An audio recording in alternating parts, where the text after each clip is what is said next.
Hi guys, what is up? Welcome back to my channel, and if you're new here, welcome. My name is Victoria. I am a 22-year-old woman of transgender experience, and I make mostly LGBT content here on YouTube. If that's your thing, hit that subscribe button down below so that you never miss out on a new upload.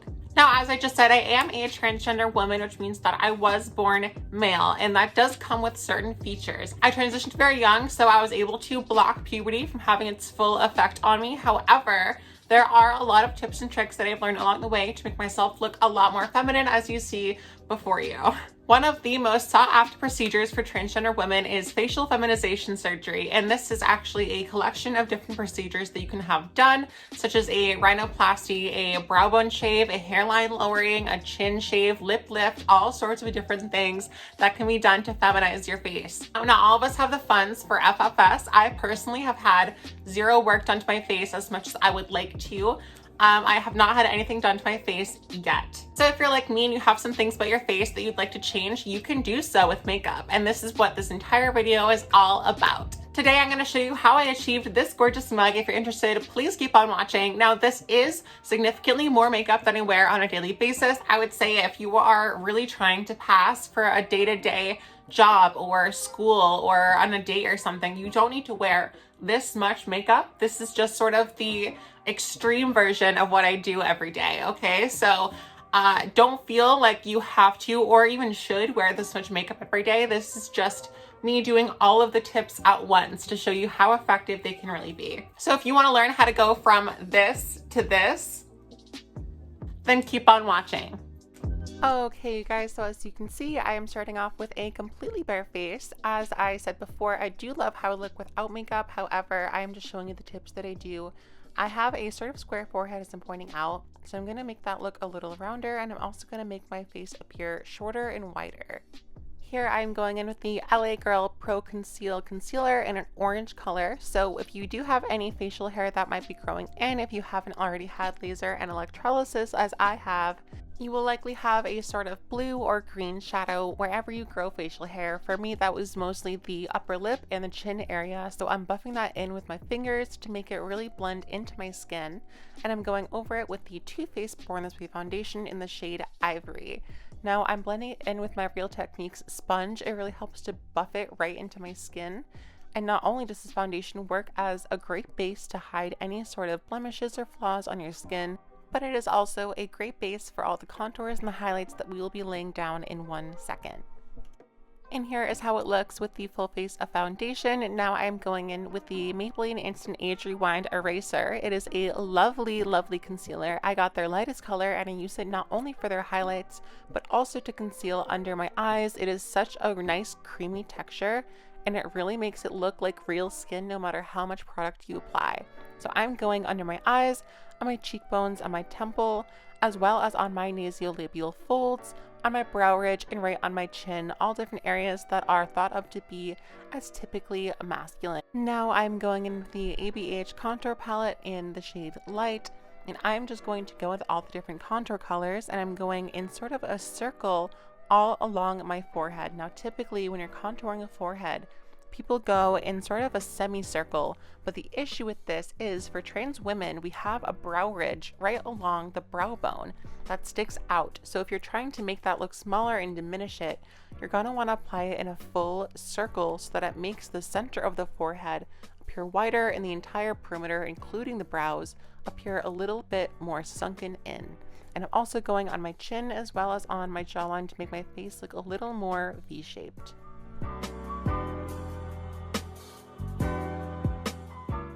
Now, I actually normally don't apply any contour on my cheeks because I feel like it can look a little too harsh, but when I do, I like to connect it to the tragus, which is that little flap of skin over by your ear hole, as you can see right there, and I just sort of make a little triangle, and it makes the whole cheek look a lot more round and plump. In the spirit of doing things that I don't normally do, I am putting some contour on my nose. I normally never do this because I sweat it right off. I swear I probably have hyperhidrosis. Now I'm going in and I am cleaning up all the different edges with that concealer. It really makes it look a lot brighter. I am also underpainting, which is what you do when you try to make the contours look even darker. Here I am looking a fool, being that crazy girl from the block.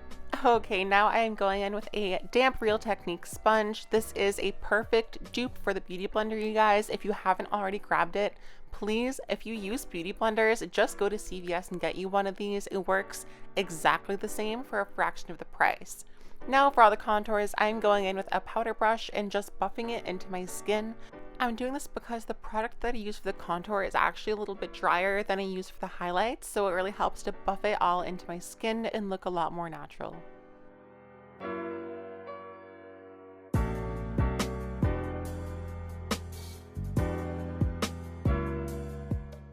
And here is the face when everything is on. It is still wet, so I am going to set it with this e.l.f. translucent powder. I like a translucent powder because it doesn't disturb the colors that we just laid down for the contours and the highlights.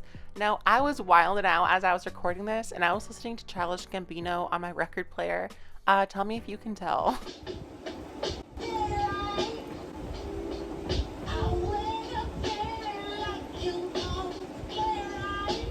I am a fool. Okay, so I am going in with the Sephora bronzer and I'm going over all the areas that I already have my contours on.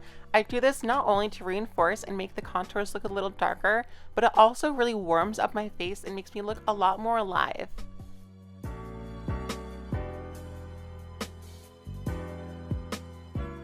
So this is the face with only the bronzer on. Now you could stop here, but personally I am obsessed with blush, so I'm using this Too Faced Peachy Blush. It is such a lovely product. It really just melts right into the skin and it makes your skin look really healthy. So I apply it not only on the apples of my cheeks, but also on my nose and on my lips to give myself a rosy flush.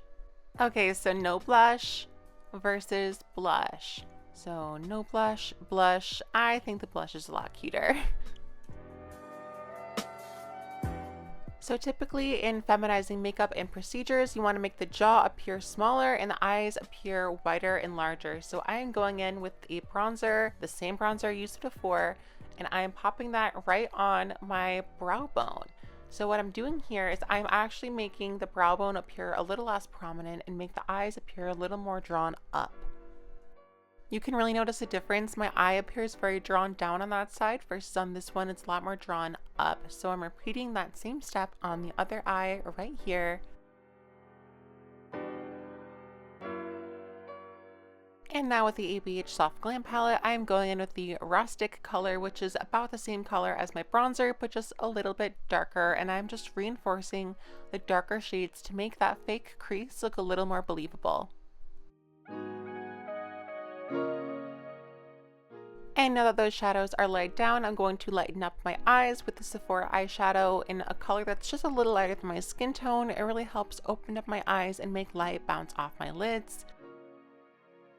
I know it looks like we're just covering up all the hard work we just did, but trust me, like I said, it makes the fake crease look a lot more believable. Boom! Okay, in case your eyes weren't wide enough, I'm going in with this jumbo eye pencil in Milk and I'm lining just the inner corners of my eye as well as just the inner part of my lid. This helps my eyes look a lot larger and makes light drawn to the center of my face. Now this is a technique that will make your eyes look bigger, more feminine, and more doe-like. And with the ABH Dip Brow Pomade, I am just going in to do my eyebrow. Oh, not my eyebrows, people. Not my eyebrows, ladies. I am drawing on individual hairs for my hairline. Yes, this looks a little crazy, but trust me when I say it is so believable. I am going on and I'm drawing individual hairs to round out my hairline. This is very believable, but I would say be careful doing this on a hot day. If you're going to be sweating a lot, it can totally run off.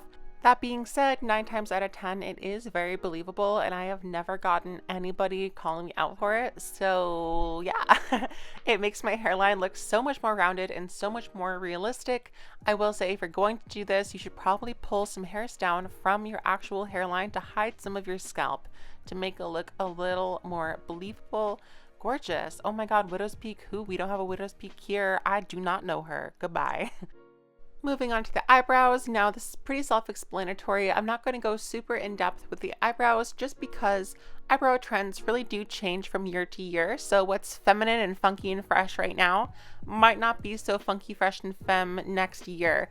So if you're looking for a really in-depth brow tutorial, leave a comment down below.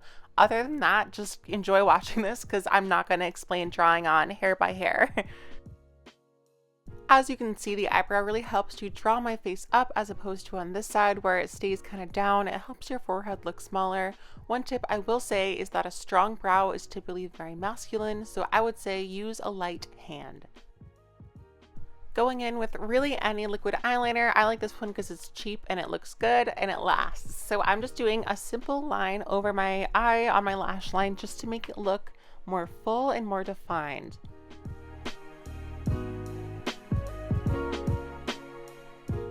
I'm also going to do just a small baby wing. Now for me, this is a baby wing. You don't have to do the wing at all. It is really preference, just like the brows. But for me, I think the wing just makes my eyes look a little more poppin' and makes my lashes look a little longer. Now this look is all about softness, so I'm going in with this black shade from the ABH Soft Glam palette, and I'm going over that wing and kind of blending it out and buffing some black in to make it look a little more diffused, a little smokier, and a little softer. Ooh, look at her. She's cute or whatever. She's feeling herself. Now I'm going in with this mascara. You can use really any brand. I am going in with some lashes on top of them, so do not worry about having the perfect application.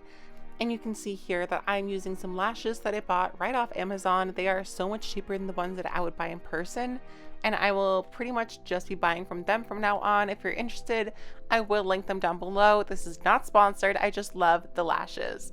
So I'm letting the glue get a little tacky and I'm just applying it right on my eye, and you can see it really helps to draw the eye up, and it makes the eyes look so much more, I guess, feminine and just bigger. It makes them look, see, oh god, look at that. Who is she?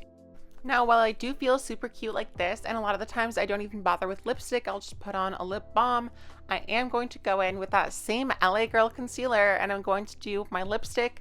I get so many compliments on my orange lipstick, and this is how I achieve it, you guys. I actually use completely concealers. Now, I would recommend you use a lip liner or a real lipstick, but I love like a makeup hack, something that's saying it's meant for this, but I use it for that. I think that's so fun. I do overdraw my lip because in female faces, the space between the upper lip and the nose is smaller than it is in male faces, and then I add some concealer in the center to make it look a little lighter. Here is me just feeling cute as a button with my finished makeup. I love it so much. I could just stay like this, but I'm going to change in 3, 2, 1, boom. Amazing. Look at those titties. I feel so cute. Alright, you guys, that is all for my facial feminization makeup. I hope you all enjoyed it. I think it came out really pretty. This is not an every single day look by any means. If you are going out on a date or if you are going to a special event, then by all means you can pull out all the stops and do all of the feminizing traits. But overall, if you just want to cherry pick from this and do some little things, like I put some bronzer on my face every day, I overline my lips a little, and I do the lashes. Other than that, I don't really think about it that much, and it shouldn't consume your entire life. But if you are somebody that wants to use this to feminize your face, or even if you're just watching because you like me, thank you so much. I hope you all enjoyed it. If you did, please make sure you give it a big thumbs up. It helps out my channel so much. And don't forget to hit that subscribe button down below to join the family and never miss out on a new upload every single Wednesday. I will link all of my social media in the description box down below, as well as my Amazon merch, Redbubble, and Teespring, so you can check out all of the LGBT merch that I have made just for you. Alright, thank you guys so much for watching. I hope this video helped you, and until I see you next Wednesday, I love you so much. Good luck. Bye.